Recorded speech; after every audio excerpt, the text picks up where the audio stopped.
இப்போ பார்த்தீங்கன்னா எம்புரான் படம் வந்து நாடு முழுசும் வந்து தீயா பற்றி என்ன இஷ்யூ, ஏன் வந்து ஒரு பக்கம் வந்து ஆர்எஸ்எஸ் பிஜேபிக்காராக எதிர்க்கிறதா இருக்கட்டும், இந்த பக்கம் தமிழும் எதிர்க்கிறாங்க, முற்போக்கு இயக்கம் உங்களை மாதிரி முற்போக்கு இயக்கங்களும் எதிர்க்கிறாங்க, என்ன காரணம்? ஒரு அரசியல் திரைப்படம் இல்லை, ஒரு வரலாற்று படம் அல்ல, என்னை பொறுத்த வரைக்கும் ஒரு நல்ல படமும் இல்லை. அது வந்து ஒரு வணிக மசாலா படம். ஒரு காலத்தில் விட்டலாச்சாரியா படங்கள்னு சொல்லுவாங்க பாருங்க. அப்புறம் ஆந்திராவில் அந்த மாதிரி நிறைய படங்கள் வந்து கடைசியாக கேஜிஎஃப் ஒரு படம் வந்துச்சு. இந்த மாதிரியான ஒரு மசாலா படம்.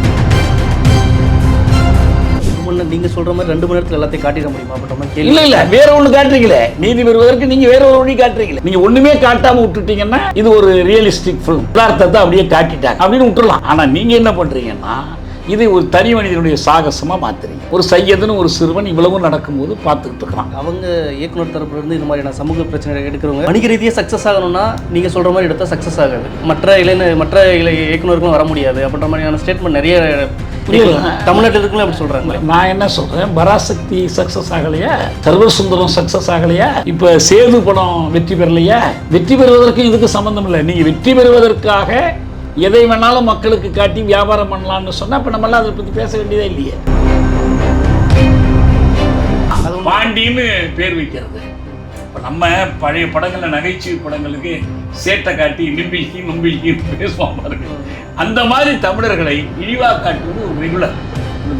மத மோகன்லாலா இருந்தாலும், மம்பூட்டியா இருந்தாலும், பிருத்திராஜா இருந்தாலும், இவங்களுக்கு எல்லோருக்கும் இது ஒரு மாமூலான பழக்கம்.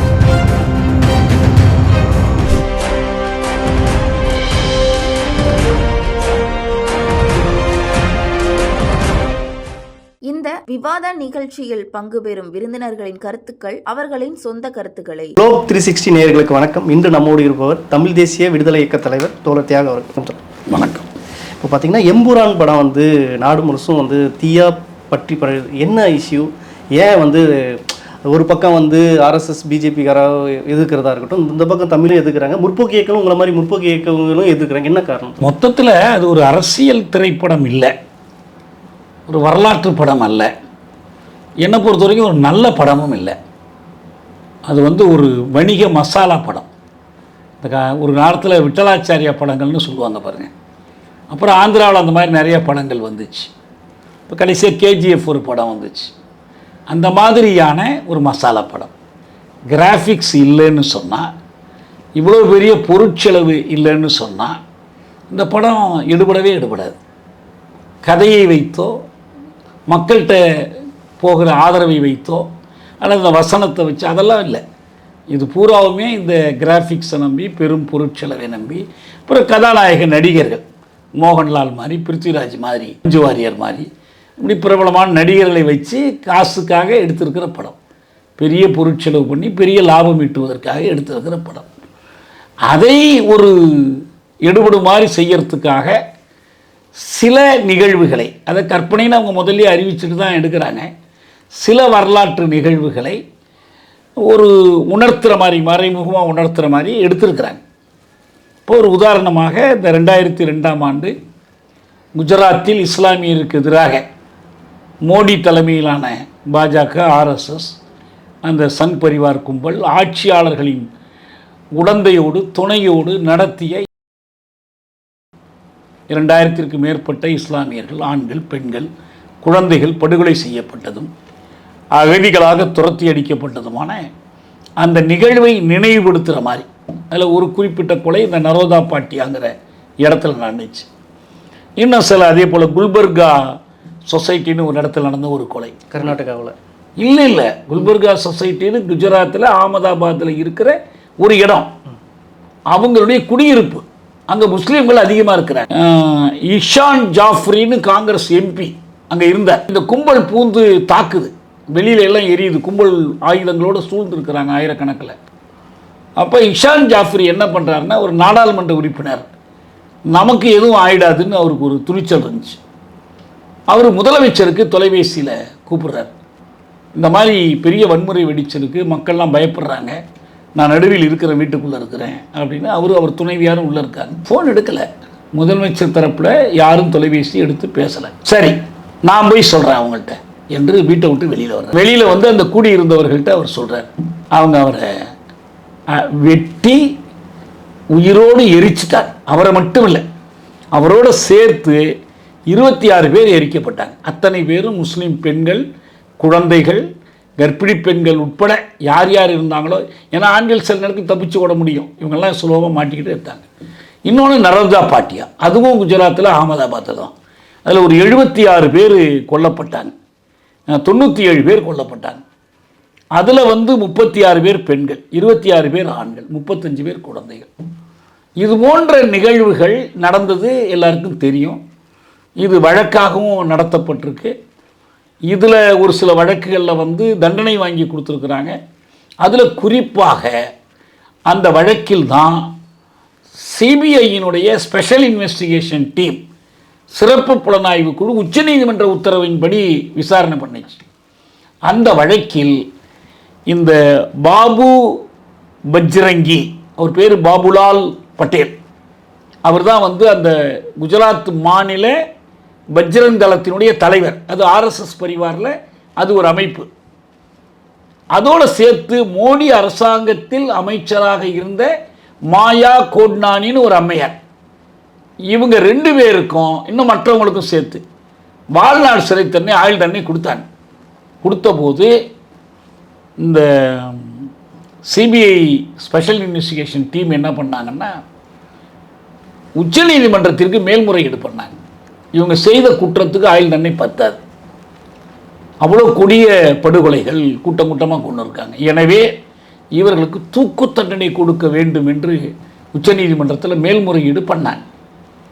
அதுக்கிடையில் அரசியல் மாற்றங்கள், ஆட்சி மாற்றங்கள் வந்து போச்சு. 2019 வரைக்கும் இவர் சிறையில் இருந்தார், யார், பஜ்ரங்கி. அதுக்கு பிறகு உடல்நிலையை காரணமாக காட்டி இவருக்கு பிணை விடுப்பு கொடுத்தாங்க, வெளியில் வந்திருக்கிறார். இதுதான் நடந்த சம்பவம். அதே போல் இந்த பில்கிஸ் பானு வழக்கு நமக்கு தெரியும். ஒரு குழந்தையை எடுத்து பாறையில் மோதி கொன்னது, அதே போல் அவங்க குடும்பத்தை சேர்ந்த பல பேரை கொன்னது. இவங்க மட்டும்தான் அதில் பொழைச்சி வந்தாங்க. அவங்கள கொலை செய்ததாக ஒரு 11 பேர் சிறையில் இருந்தாங்க. அவங்கள இந்த அரசாங்கம் விடுதலை பண்ணிச்சு. அதை எதிர்த்து உச்சநீதிமன்றத்திலேயே வழக்காடி இப்போ திரும்ப அவங்கள சிறையில் பிடிச்சி வச்சுருக்கிறாங்க. இந்த நரோஜா, அந்த இது இருக்குல்ல, குல்பர்கா சொசைட்டி வழக்கு, அந்த இஷான் ஜாஃப்ரி, அவங்க துணைவியார் இன்னைக்கும் இருந்தாங்க, அதுக்கு பிறகும் இப்போ இருக்காங்களான்னு தெரில. அவங்க இதை பற்றி வழக்கு போட்டாங்க. அந்த வழக்குக்கு உதவுனவங்க நம்ம தீஸ்தா செத்தல்வாடு, அப்புறம் முன்னாள் காவல்துறை அதிகாரி ஸ்ரீகுமார். அவங்க இந்த விவரங்களை எல்லாம் தோண்டி எடுத்து மோடி இதில் ஒரு குற்றவாளின்னு நிரூபிக்கிறதுக்கான சான்றுகளை திரட்டினாங்க. நானே தீஸ்தா செத்தல்வாடு பேச்சு கேட்டிருக்கேன். டெல்லியில் மனித உரிமை மாநாட்டில் பேசும்போது சொன்னாங்க, மோடி மட்டும் பிரதமர் ஆகி இல்லை என்றால் அவரை நான் குற்றக்கூண்டில் நிறுத்தி இருப்பேன்னு சொன்னாங்க. அந்த மாதிரி திரட்டும் போது உச்சநீதிமன்றத்தில் ஒரு வசதியான ஒரு நீதிபதி உட்கார்ற நேரம் கொண்டுட்டு போய் இந்த மாதிரி மோடி மேலே குற்றஞ்சாட்டுறாங்க, மோடி இனவழிப்பு செய்தார், இஸ்லாமியர்களை கொன்றார், அதுக்கு உடந்தையாக இருந்தார் என்று இவங்க ஆதரவு திரட்டுறாங்கன்னு, மோடி மேலே ஒரு குற்றமும் இல்லையே, குற்றமே இல்லைன்னு நீதிமன்றங்கள்லாம் சொல்லிடுச்சு. அப்படி இவங்க திரட்டுறாங்கன்னா இவங்க எதுக்காக இப்படி செய்கிறாங்க, இது ஒரு சதி செயல், இவங்களை ஏன் வெளியில் விட்டு வச்சுருக்கிறீங்க, கைது பண்ணி ஜெயிலில் போடுங்கன்னு அந்த உச்சநீதிமன்றத்தினுடைய ஒற்றை நீதிபதி சொன்னதை வச்சு அவங்கள கைது பண்ணி உள்ளே போட்டாங்க. இன்றைக்கும் ஸ்ரீகுமார் உள்ளே இருக்கார். இன்னொருத்தர் சஞ்சய் பட், அவர் என்ன பண்ணார், இந்த நிகழ்ச்சி நடந்த அன்னைக்கு மாலையில், அதாவது இது நடக்குது பாருங்கள், கோத்ரா ரயில் எரிப்பு சம்பவம், அடுத்து கலவரம் மூழுது, மோடி முக்கிய அதிகாரிகளெல்லாம் கூப்பிடுறார், அமைச்சர்களையெல்லாம் கூப்பிடுறார். அந்த முக்கிய அதிகாரிகளில் ஒருத்தர் சஞ்சய் பட். அப்போ இவர் மோடி சொல்கிறாரு, இந்துக்கள் அவர்களுடைய ஆத்திரத்தை தீர்த்து கொள்ளணும், ஒரு 3 நாளைக்கு யாரும் தலையிடாதீங்க. இவர் அந்த கூட்டத்தில் இப்படி சொன்னாருங்கிற செய்தியை பிற்காலத்தில் சஞ்சய் பட் வெளிப்படுத்தினார்.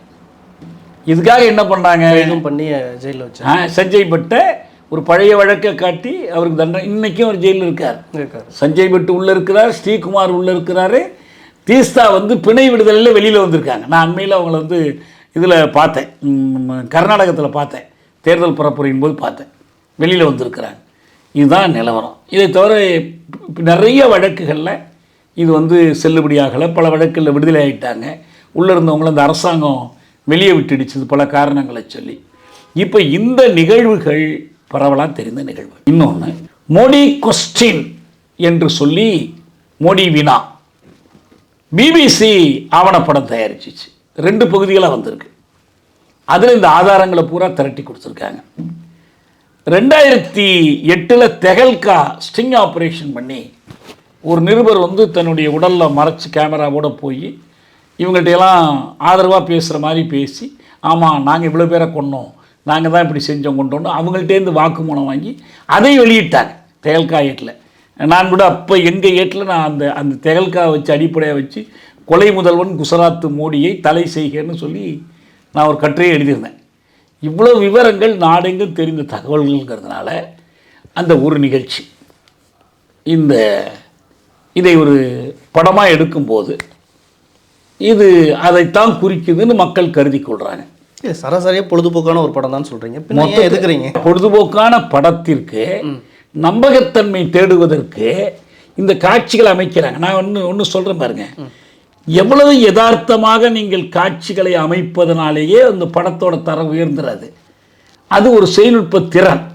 இப்போ பழைய படங்கள் நாடக மாநில வசனம் ஓங்கி ஓங்கி பேசிக்கிட்டு இருப்பாங்க.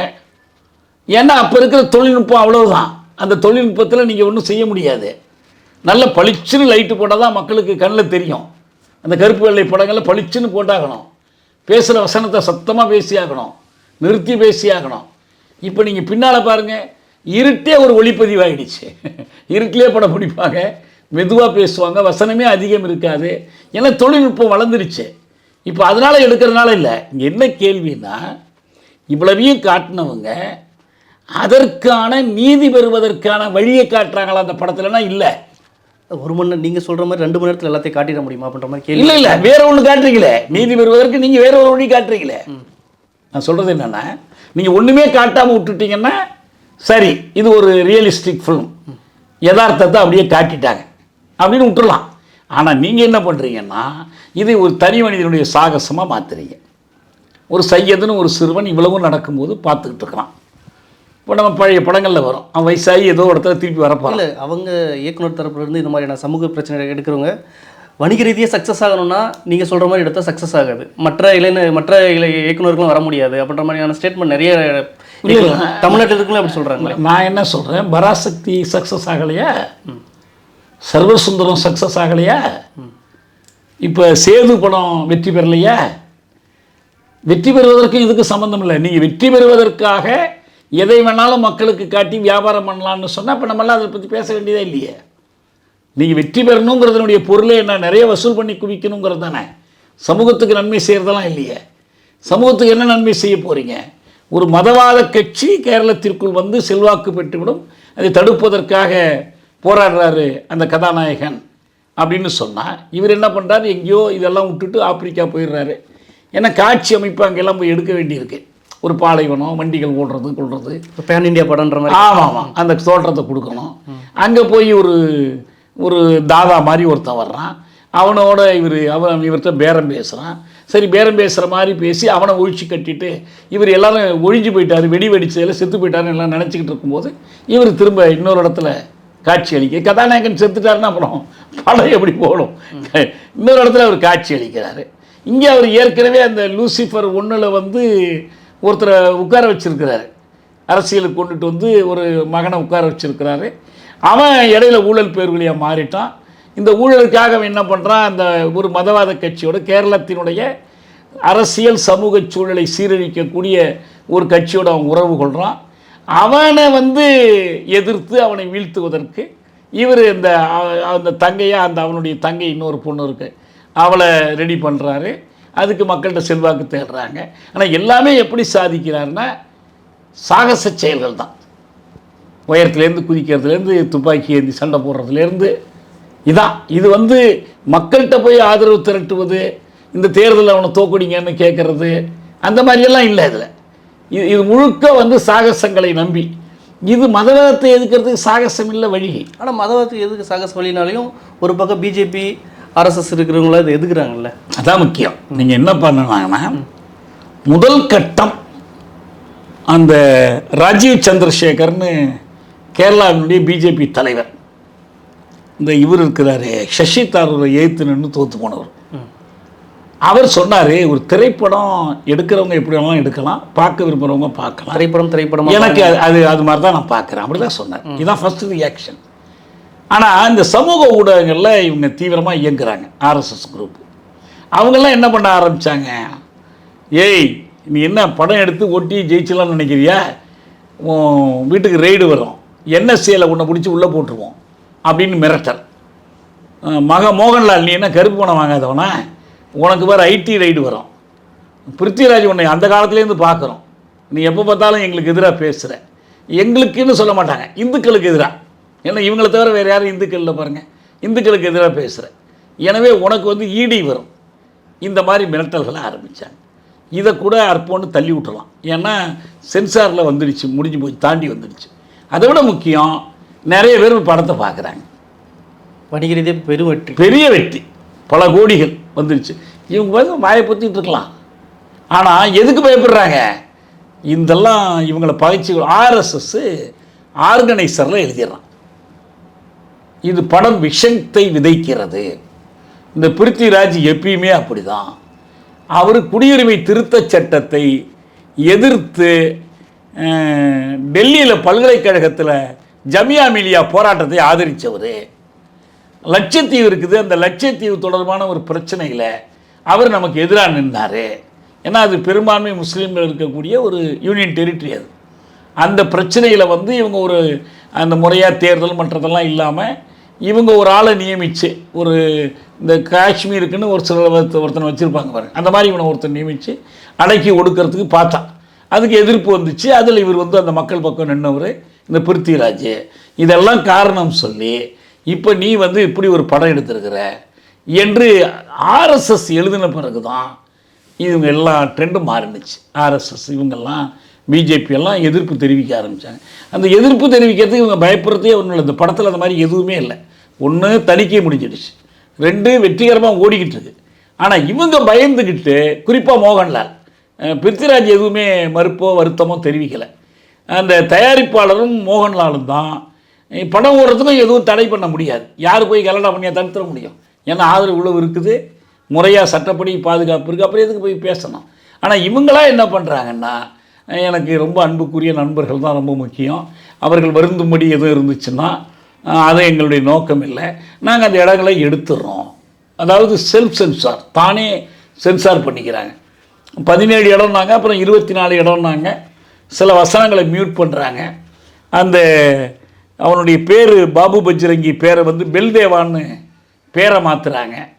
இப்படி என்னென்ன உண்டோ சில சமரசங்களை பண்ணி, ஆனால் மொத்தமே 2 நிமிடம் தான் அந்த வெட்டு என்பது. பெருசாக படத்தை அது நிச்சயமாக பாதிச்சிருக்க முடியாது. சும்மா இவனுங்க எதிர்ப்பு தெரிவித்ததுக்கு நாங்கள் ஒரு சமாதானம் பண்ணுறோம் அப்படின்னு பண்ணிட்டாங்க. இதுதான் பக்கம் நீங்கள் வந்து இது சாகச காட்சி கருத்து சொல்லாமல் இருந்திருக்கலாம், அரசு பிஜேபின்னு சொல்கிறீங்க. ஒரு பக்கம் முல்லை பெரியார் விஷயத்தில் நீங்கள் அதே தான் நீங்களும் கருத்து சொல்கிறீங்க. இல்லை முல்லை பெரியார் நான் சொன்னேன், நீங்கள் சரியாக ஒன்று என்னென்னா, இந்த படத்தினுடைய சென்ட்ரல் தீம் முல்லை பெரியார் அல்ல. இந்த படம் எதை பற்றி பேசுது, இல்லை எதை பற்றி பேசுவதாக புரிந்து கொள்ளப்படுது அப்படின்னு சொன்னால் கேரள அரசியலை பற்றி பேசுவதாக புரிந்து கொள்ளப்படுது. ஆனால் கேரள அரசியல் என்பது அடுத்தடுத்த தேர்தல்களில் தொழிற்சங்க போராட்டங்கள், கேரள அரசியலில் என்னென்னலாம் இருக்குது, இளைஞர் போராட்டங்கள், பழங்குடி போராட்டங்கள், தொழிலாளர் போராட்டங்கள், சட்டமன்ற விவாதங்கள், இப்போ இந்த கோயில் இருக்குது ஐயப்பன் கோயில் பிரச்சனை, இப்படி 1000 பிரச்சனைகள் இருக்குது. விழிஞ்சங்குளம் இஷ்யூ கூட எத்தனையோ இஷ்யூஸ் இருக்குது. இதை பற்றியெல்லாம் ஒன்றுமே இல்லாமல் ஒரு தனிநபருடைய மோசமான செயல், அதை எதிர்த்து இன்னொருத்தரை கொண்டு வந்து அவர் இடத்துக்கு உட்கார வைக்கிறது, அதுக்கு வேற ஒரு கட்சி தொடங்குறது, அதுக்கு ஒரு ஆளை தயார் பண்ணுறது, அந்த இவனுக்கு பின்னால் இருக்கிறது யாருன்னு அவ்வளோ காலம் கழித்து என்ன தெரிய வருதுன்னா, அந்த பஜ்ரங்கி தான் இவனுக்கு தலைவன், மதவாத கட்சியுடைய தலைவன். இப்போ ஆர்எஸ்எஸ்க்கெல்லாம் என்ன கஷ்டமாக இருக்குதுன்னா, அவன் வந்து மோடியாக இருப்பானோன்னு இவங்களுக்கு சந்தேகம் வருது. அவங்க மோடின்லாம் காட்டலாம், ஆனால் இவன் நினைக்கிறான், ஓ மோடியை தான் கொண்டு வந்து நிறுத்திட்டாங்கன்ட்டு. அப்போ இதை முறியடிக்கிறதுக்கு இவர் வழிமுறைகள் என்று போகிறார். இதில் ஒரு வசனம் அந்த மதவாத கட்சி இந்த அரசாங்கத்துக்கு எதிராக முன்வைக்கிற வாதங்களில் ஒன்று என்னன்னா, இந்த அணை உடைஞ்சி போச்சுன்னா 2 மாநிலங்கள் மூழ்கி போயிடும். இதுதான் அதில் வரக்கூடிய இடம். இது வந்து நிச்சயமாக முல்லை பெரியாரை மறைமுகமாக குறிப்பிடுகிற ஒரு வசனங்கிறதுல எந்த சந்தேகமும் இல்லை. ஆனால் அது பொய். அதுதான் நம்ம கண்டிக்கலாம். வேற ஒன்றும் இதுக்காக அந்த படத்தை தடை செஞ்சிடணும், இன்னும் சொல்ல போனால் எனக்கு அந்த காட்சியை நீக்கணுங்கிற கோரிக்கை கூட எனக்கு இல்லை.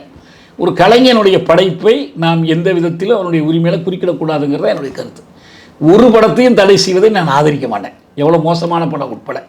அது மசாலா படமாக இருக்கட்டும், யாராவது ஒருத்தர் எங்கள் மனசு புண்படுறது, ஒருத்தர் மனசு புண்பட இன்னொருத்தர் மனசு மகிழ்ச்சி அடையும். உங்களுக்கு புண்பட்டால் நீங்கள் போய் பார்க்காம இருங்க.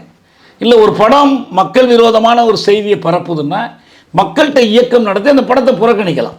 இந்த படத்தை போய் யாரும் பார்க்காதீங்கன்னு சொல்லி அவனுக்கு இருக்கிற ஆதரவை கெடுக்கலாம். அரசாங்கத்தை பயன்படுத்தியோ நீதிமன்றத்தை பயன்படுத்தியோ தடை செய்யும் கருத்தை நான் எப்பயுமே ஆதரிக்கிறது இல்லை. அது வந்து ஒரு, ஏன்னா யார் ஒருத்தரை பற்றி ஒருத்தர் சொல்லிக்கிட்டே போனாம்ல, நான் உங்களை தடை செய்யணும்னு கேட்கலாம், அடுத்த ஒரு சந்தர்ப்பத்தில் நீங்கள் என்ன தடை செய்யணும்னு கேட்கலாம். இப்படி எல்லோரும் ஒருத்தர் தடை செய்து கொண்டே போனால் என்ன ஆகும்? காந்தி மக்கள் வர இருக்கிறாங்களா 200 கோடி வசூல் தமிழக ரீதியாகவும் மக்கள் அதான் சொல்கிறேன். மக்கள் விரும்புகிறாங்க போது நீங்கள் எதுக்குறீங்க அப்படின்ற மாதிரி கேள்வி. எதுக்குறதுன்னா என்ன பொருள் விமர்சிக்கிறோன்னு சொல்கிறேன். அந்த கருத்து பிழைன்னு சுட்டி காட்டுறதுக்கு நமக்கு ஒரு சந்தர்ப்பம். எப்படி நாம் வந்து அவங்க வந்து எதுக்காக எடுத்திருந்தாலும் நரோதா பாட்டியா பற்றியோ பஜ்ரங்கி பற்றியோ ஆர்எஸ்எஸ் கோவப்படுவதற்கான காரணம் பற்றியோ பேசுவதற்கு இந்த படத்தை கொண்டு ஒரு வாய்ப்பு கிடைச்சிருக்கு. அதே போல் இந்த கதாநாயக வழிமுறைகள் சாகசங்கள் மூலமாக மதவாதத்தை எதிர்ப்பது, ஊழலை எதிர்ப்பது என்ற கருத்தை எதிர்த்து பேசுவதற்கும் இது ஒரு வாய்ப்பு. அதே போல் இந்த அணை உடைந்து விடும் என்ற ஒரு வசனத்தை சேர்த்து அவங்க மறைமுகமாக முல்லைப்பெரியாறு பற்றி கேரள மக்கள்கிட்ட பீதி ஊட்டுகிறார்கள் என்ற அந்த முயற்சியை எதிர்த்து பேசுகிற ஒரு வாய்ப்பு, அவ்வளவுதான். பீதி ஊட்டுறதுனால என்ன பலன் கிடைக்கும்? ஆமாம், அந்த அணை ஒப்பந்தப்படி 152 அடி உயர்த்தியிருக்கணுமே, இதுவரை உயர்த்த முடியாமல் இருக்க யார் தடை? எல்லா கட்சியும் இப்படி ஒன்றா இருக்காங்க. முல்லைப்பெரியாறு தொடர்பாக 76 இடுக்கி அணை போட்டு அந்த அணைக்கு போதிய தண்ணி வரலைங்கிறதுக்காக தான் இந்த பீதி கிளப்பப்பட்டுச்சு. முதல்ல அந்த தொகுதி எம்எல்ஏ ஒருத்தர் இந்த பீதியை கிளப்பி விட்டார். அப்படியே ஒருத்தட்டையாக தொத்திக்கிட்டு போணுச்சு. இங்கே எம்ஜிஆர் இருந்தார், இவர் அவங்கள கொண்டு போய் உட்கார வச்சு பேச்சுவார்த்தை நடத்தினாங்க. பெரியகுளம் ராஜா முகமதா அவர் மட்டும்தான் அதில் கையெழுத்து போடாதவர். அவங்க என்ன பண்ணாங்க, அதுக்கு முன்னால் இந்திய அரசுக்கு போனாங்க. இந்திய அரசு ஒரு குழு அமைச்சு அந்த நீர்வளத்துறை செயலர் தலைமையில் அமைச்சு அவங்க அணை பாதுகாப்பாக இருக்குது, எந்த கவலையும் இல்லை, மக்களுக்கு இந்த மாதிரி ஒரு கவலை இருக்குமானால் அந்த அச்சத்தை போக்குவதற்கு அணையை வலுப்படுத்தலாம், அவ்வளோதான். இவங்க எல்லோரும் கூட்டம் போட்டாங்க. தமிழக அரசு அதுக்கு என்ன செலவானாலும் நாங்கள் கொடுக்குறோம், அந்த அணையை வலுப்படுத்துகிறோம், எங்களுக்கு தண்ணி நீர்மட்டத்தை உயர்த்தணும்னாங்க, பழையபடி கொண்டு வரணும்னாங்க. இவங்க 136 குறைச்சி வச்சுருக்கிறாங்க. சரி, இதை நாங்கள் விரைவாக செஞ்சு முடிக்கிறோன்னு 90 கோடி ரூபாய் தமிழக, ஏன்னா ஒன்று நல்லா தெரிஞ்சுக்கிடணும், அந்த அணை தமிழ்நாட்டுக்கு சொந்தமான அணை, இடம்தான் கேரளாவுக்குள்ளே இருக்குது. இப்போ நான் ஒரு உதாரணம் சொல்கிறேன். பத்மநாபா கோயில் இருக்குது கன்னியாகுமரி மாவட்டத்தில். அந்த கோயில் யாருக்கு சொந்தம்? கேரளாவுக்கு சொந்தம். இருக்கிற இடம் தமிழ்நாட்டுக்குள்ள. அதுபோல தான் இந்த அணையும். இந்த அணை ஒப்பந்தப்படி தமிழ்நாட்டுக்கு சொந்தம். அதற்கு நில வாடகை தமிழ்நாடு அரசு செலுத்திக்கிட்டு இருக்கு. இவ்வளவு அந்த தண்ணி தேங்கி நிற்கிற ஏரியா எவ்வளவோ அதுக்கான வாடகையும் நம்ம கொடுத்துக்கிட்டு இருக்கிறோம். நம்ம அங்கே என்ன செஞ்சாலும் அவங்களோட ஒப்பந்தம் போட்டு செய்கிறோம். நீங்கள் நீர் மின்சாரம் எடுக்க ஆரம்பித்தாங்க 79க்கு பிறகு என்ன எடுக்க ஆரம்பித்தாங்க, அதில் அவங்களுக்கு ஒரு பங்கு கொடுக்குறோம். அதுக்கு முன்னால் நம்ம மட்டும் அந்த மின்சாரம் தண்ணி குழாய் வழியாக எடுத்து இந்த அணையினோட அமைப்பை நல்லா புரிஞ்சுக்கணும். இப்போ மற்ற அமைப்பு மாதிரி அப்படியே தடுத்து திறந்து விட்டோன்னு தண்ணி அப்படி அமைப்பு இல்லை. அது ஒரு பக்கம் தடுத்து வச்சுருப்பாங்க, இன்னொரு பக்கம் மலையில் அந்த ஏரி சுற்றி இருக்கிற மலையில் ஒரு 4 குழாய்கள், ராட்சத குழாய்கள் கூட அந்த குழாய் வழியாக கீழே போய் அது பெரியாறு கால்வாயினே பேர், அந்த கால்வாயில் சேர்ந்து அது அப்படியே வைகை அணைக்கு வைகை வழியாக நம்ம தென் மாவட்டங்கள் 6 மாவட்டங்களுக்கு தண்ணி போகுது. இந்த குழாயில் வேகமாக வர்ற தண்ணியை பயன்படுத்தி தான் மின்சாரம் எடுக்கிறாங்க. இந்த இடத்துல அவங்க என்ன பண்ணுறாங்கன்னா கேரள அரசு ஒத்துக்கிட்டு எல்லாம் பண்ணியாச்சு. அணையினுடைய எடையை 2 மடங்கு ஆக்கியாச்சு, முந்தி இருந்த போல் 2 மடங்கு ஆக்கியாச்சு. ஏற்கனவே அந்த பழைய கட்டுமான பொருட்களை கொண்டு அச்சு வெல்லம் கிறுக்கி என்னெல்லாமோ பொருட்களை கொண்டு கலெக்டராகவும் பொறியாளராகவும் இருந்தார். அவர் அதை கட்டுறதுக்கு எல்லாம் ரெடி பண்ணார். வேலை செய்கிறதுக்கு ஆட்கள் இந்த கம்பம் பள்ளத்தாக்கில் தான் தமிழர்கள் தான் போனாங்க, அங்கே அந்த வேலை செய்கிறதுக்கெல்லாம் போனாங்க. சில நேரங்களில் கட்டிக்கிட்டு இருக்கும்போது பெரிய வெள்ளம் உடைஞ்சி போகும், திரும்ப கட்ட வேண்டி வரும். ஒரு கட்டத்தில் பிரித்தானிய அரசு இது வேண்டாம் விட்டுருன்னா, ஆனால் பென்னிக்கு விடலை. ஊருக்கு போய் தன்னுடைய சொந்த நிலபுலன்களை விட்டு வந்து அதை கட்டி முடிக்கணும்னு அவர் ஈடுபட்டார். அதுக்கு முன்னர் அந்த இடத்துல வந்து கட்டுறதுக்கு ஒரு உறுதிமொழி வாங்கணுமேன்னு திருவிதாங்கூர் அரசருக்கு அன்னைக்கு இருந்த சென்னை மாகாண அரசு ஒரு கடிதம் எழுதிருச்சு. அவன் என்ன பார்த்தான், அது நம்மளதே இல்லை, அது ஒரு காடு மலைப்பகுதி, எல்லையெல்லாம் கோடு இல்லை. இன்றைக்கும் கூட கேரளாவுக்கும் நமக்கும் பல கிலோமீட்டர்களுக்கு எல்லையே கிடையாது, 800 கிலோமீட்டருக்கு எண்ணெய் கிடையாது. அப்போ எல்லை இல்லை. ஆனால் அவங்களா நமக்கு வந்து ஒரு இது கூப்பிடுறாங்க ஒப்பந்தத்துக்கு, சரி போடுவோமே என்று தான் அந்த ஒப்பந்தம் 999 வருடத்திற்கு போடப்பட்ட ஒப்பந்தம் அது. இப்போ அந்த ஒப்பந்தத்தின் அடிப்படையில் தான் நம்ம போய் அந்த அணையை கட்டினோம், எல்லாம் பண்ணோம். இப்போ அவங்க என்ன சொல்ல ஆரம்பித்தாங்க, இந்த 100 வருஷத்தில் எங்களுடைய தண்ணீர் தேவைகள் மாறி இருக்குமேன்னு ஈகே நாயனார் கேட்டார்.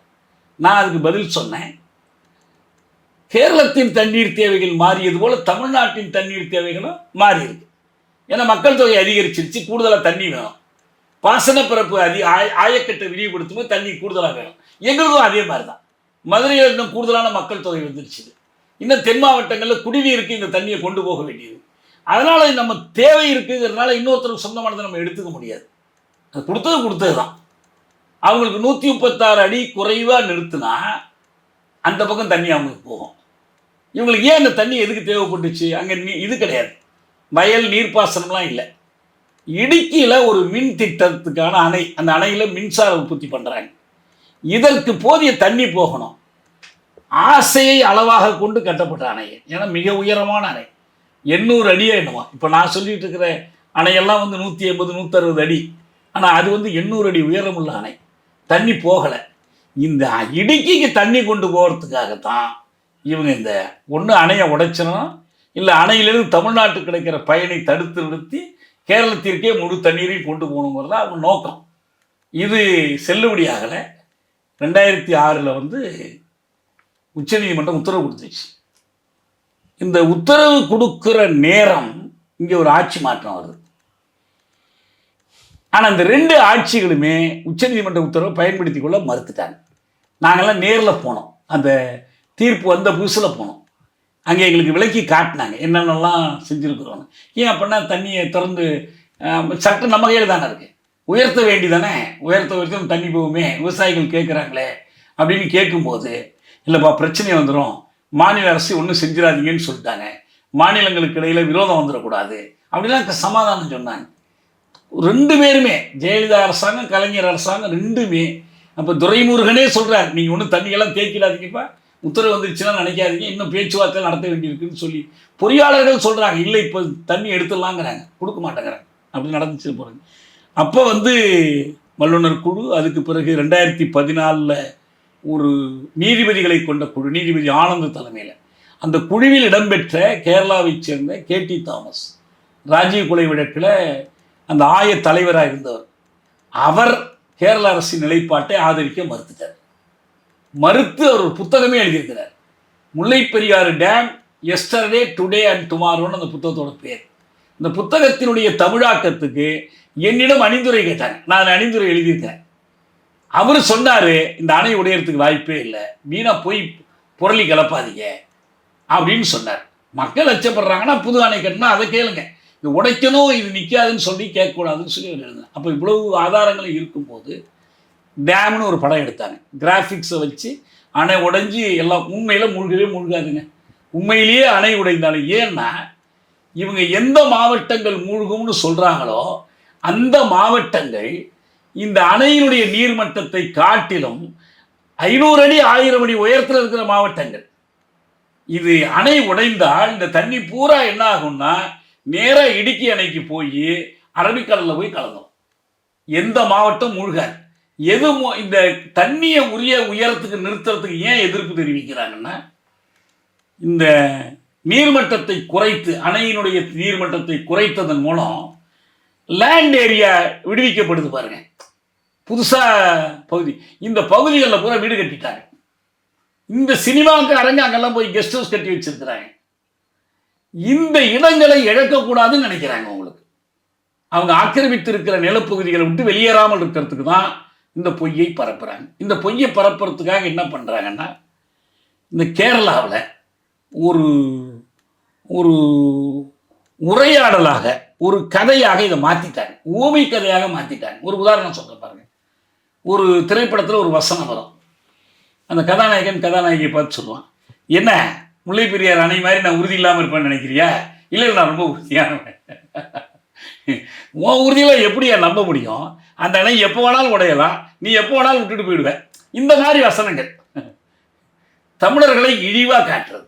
தொடர்ச்சியாக மலையாள படங்களில் தமிழர் இழிவாக காட்டுறதான ஒரு குற்றச்சாட்டு. ஆமாம்மா, அது பாண்டின்னு பேர் வைக்கிறது. இப்போ நம்ம பழைய படங்களில் நகைச்சுவை படங்களுக்கு சேட்டை காட்டி நிம்பில்கி நொம்பில்கின்னு பேசுவோம் பாருங்க.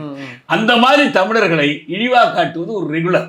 அது மத மோகன்லாலாக இருந்தாலும், மம்புட்டியாக இருந்தாலும், பிருத்திராஜா இருந்தாலும், இவங்களுக்கு எல்லோருக்கும் இது ஒரு மாமூலான பழக்கம். தமிழ் படங்களில் மலையாள அப்படி தவற சித்தரிக்கிற சூழல் இருக்குல்ல, மல்லு ஆண்டின்னு சொல்கிறது, அப்புறம் ஆபாஸ் மல்லுன்னு மலையாளம்லேயே அப்படி ஒரு ஆபாஸ் அப்படி. நான் என்ன சொல்கிறேன், நீங்கள் அந்த இனம் அவங்க பழக்க வழக்கங்களை இழிவாக பண்ண தப்புது. இது அதை தாண்டி முல்லை பெரியாரை கூட இந்த கதையில் எப்படி இணைக்கிறீங்க? அணை உடைஞ்சிருங்கிற பேச்சு என்ன இருக்கு? நம்மளுக்கு யாராவது படம் எடுத்திருக்காங்களா? என்னைக்கியா அந்த அணையில் தண்ணி வர்றது, மலையாளத்தான் எப்போ திறந்து வருதுன்னு எடுத்திருக்காங்களா? இல்லையே. கர்நாடக காவிரியை மறித்து வச்சிருக்கு, அதுக்காக இவங்க கர்நாடகத்துக்கு அவன் பஸ்ஸை கொடுத்துறான், அவன் எல்லா கலவரம் பண்ணுறான், எல்லாம் பண்ணுறான், இவன் அப்படி எதுவும் பண்ணலையே. நம்ம அதை ஆதரிக்கலை. எந்த படத்துலையும் நம்ம தமிழ் படத்தில் மலையாளியை கேள்வி பண்ணோம், இல்லை மலையாள படத்தில் ரெண்டுமே வேண்டாம். ஆனால் இது ஒரு நச்சை பரப்புற ஒரு பொய்மையை உச்சநீதிமன்றம் தீர்ப்பளிச்சிருச்சு, வல்லுநர்கள் சொல்லிட்டாங்க, கேரளத்தை சேர்ந்தவர்களே ஒத்துக்கொண்டுங்க. இன்னும் ஒரு காரியம் பண்ணுறாங்க, என்ன தெரியுங்களா உங்களுக்கு? எந்தெந்த ஐஐடியில் மலையாளி ப்ரொஃபஸர் இருப்பான்னு பார்க்குறது, அவனை கொண்டு வந்து ஒரு ஆய்வறிக்கை கொடு, அணை பலவீனமாகி விட்டது, அவன் கொடுப்பான். சரி, உன் ஆய்வறிக்கை கொண்டு கோர்ட்டில் கொடுக்க வேண்டியதான உச்சநீதிமன்றத்தில். இன்னும் வெளிநாட்டு பல்கலைக்கழகத்தில் இருந்தால் கூட அவனை கூட்டிகிட்டு வர்றது, அவனை கூட்டிகிட்டு வந்து, ஏன்னா மலையாளிகளுடைய தேசிய உளவியலாக மாறிடுச்சு இந்த அச்சம் என்பது. பொய்யின் அடிப்படையிலான அச்சம், உண்மையே கிடையாது உங்களுக்கு. அங்கே இதுக்கு இடைக்காலத்தில் அங்கே நிலநடுக்கங்கள்லாம் ஏற்பட்டிருக்கு, ஆனால் அணை பாதிக்கப்பட்டதே இல்லை, அணைக்கு அதனால் ஒரு பாதிப்பும் இல்லை. அதான் நான் என்ன சொல்றேன், அதையும் மீறி பாதித்தாலும் அது யாருக்கும் நியாயமாக அங்கே இருக்கிற மக்களுக்கு யாருக்கும் அதனால் ஒரு பாதிப்பும் ஏற்பட போகிறதும் இல்லை. அப்போ இது பூரா ஒரு உள்நோக்கத்தோடு இந்த கதையை உருவாக்குறாங்க. இந்த படம் அதை பற்றிய படம் இல்லைனாலும் இப்படி ஒரு வசனத்தை கொண்டு வந்து சேர்க்கிறாங்க. அது அந்த உளவியலுடைய வெளிப்பாடு தான். அதனால் என்ன கேட்குறோம்னா, இதை நம்ம விமர்சிக்கிறோம், இது சரியில்லை, இது பொய். இந்த பொய்ங்கிறத நம்ம தமிழ்நாட்டு மக்களுக்கு மட்டும் சொல்ல விரும்பலை, மலையாள கேரள மக்களுக்கும் சொல்ல விரும்புகிறோம். நியாயம் என்பது என்றாவது ஒரு நாள் அந்த மலையாள மக்களும் எடுபடும் என்பதில் நம்பிக்கை உள்ளவனா. நம்ம இனவாதிகள் அல்ல, இன உரிமைக்காக போராடுறமே தவிர இனவாதிகள் அல்ல. மலையாளிகள் எல்லோரும் அயோக்கியர்கள், மோசமானவர்கள், பொய்யர்கள் என்று நம்ம நம்பலை. சில பொய்யர்கள் அவர்களை தவறாக வழிநடத்தி கொண்டிருக்கிறாங்க. ஏன்னா இதில் என்ன, காங்கிரஸும் அப்படிதான் இருக்கு, சிபிஎம்மும் அப்படிதான் இருக்கு, பினராயி விஜயனும் அப்படிதான் இருக்கிறாரு, அதுக்கு முன்னால் அச்சுதானந்தனும் அப்படிதான் இருக்கிறாரு, அந்தோனியும் அப்படிதான் இருக்கிறாரு. அவங்களிருந்து விதிவிலக்குகள் வரணும்ல. எப்போ வருவாங்க? மக்கள்கிட்ட இருந்து மாற்று கருத்து வலுப்பட்டால் வருவாங்க. அந்த மக்கள்கிட்ட மாற்று கருத்து உண்மையை சொல்லி படங்கள் எடுங்க, யார் வேணாங்களே. பொய்யை எதுக்கு பரப்புறீங்க? அதுதான் இந்த படத்துக்கும் முல்லை பெரியாருக்கும் இருக்கிற தொடர்பு. ஓகே, பல்வேறு வரலாற்று தகவல்கள் பகிர்ந்து மிக்க நன்றி. மற்றொரு நேரத்தில் சந்திப்பு. நன்றி. நன்றி.